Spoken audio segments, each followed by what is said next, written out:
పత్రికా స్వేచ్ఛను హరించే హక్కు ఎవరికీ లేదన్నారు Rayalaseema YSRCP SC cell zonal incharge Ramanjaneyulu. Media ప్రతినిధులకు వ్యతిరేకంగా ఎమ్మెల్యే గుమ్మనూరు జయరాం మాట్లాడడాన్ని ఖండించారు. కూటమి సర్కార్ ఎన్నికల ముందు ఇచ్చిన హామీలను వెంటనే అమలు చేయాలని డిమాండ్ చేశారాయన. చంద్రబాబు చెప్పిన సూపర్ 6 పథకాలు ప్రజలకు అందించాలన్నారు. మరి అదే విధంగా చాలా బాధాకరమైన విషయం, స్వేచ్ఛగా రాసే పత్రికల్ని, స్వేచ్ఛగా తీసే ఎలక్ట్రానిక్ మీడియాని ఇవాళ ఒక వ్యక్తి, ఒక ప్రజాప్రతినిధి ఇవాళ మిమ్మల్ని రైలు పట్టాల మీద పండబెడతామంటున్నారు. ఇది ఎక్కడ సామ్రాజ్యం?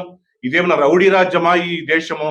ఒకవేళ నీవు ఎవరైనా నీ మీద తప్పుడు రాతలు రాస్తే ఆ వ్యక్తిని మాట్లాడగానే ఈ రాష్ట్రంలో, ఈ ప్రపంచంలో ఉన్నటువంటి పత్రికా స్వేచ్ఛని ఎవరు కూడా హరించే హక్కు ఏ వ్యక్తికి కూడా లేదని చెప్పి కూడా ఈ సందర్భంగా కూడా తెలియజేస్తున్నాం. కాబట్టి ఎవరైతే ఈ విధంగా మాట్లాడారో మేమందరూ కూడా మా పార్టీ గుంతకల్లు వైఎస్ఆర్ పార్టీ తీవ్రంగా కూడా ఖండిస్తున్నాం.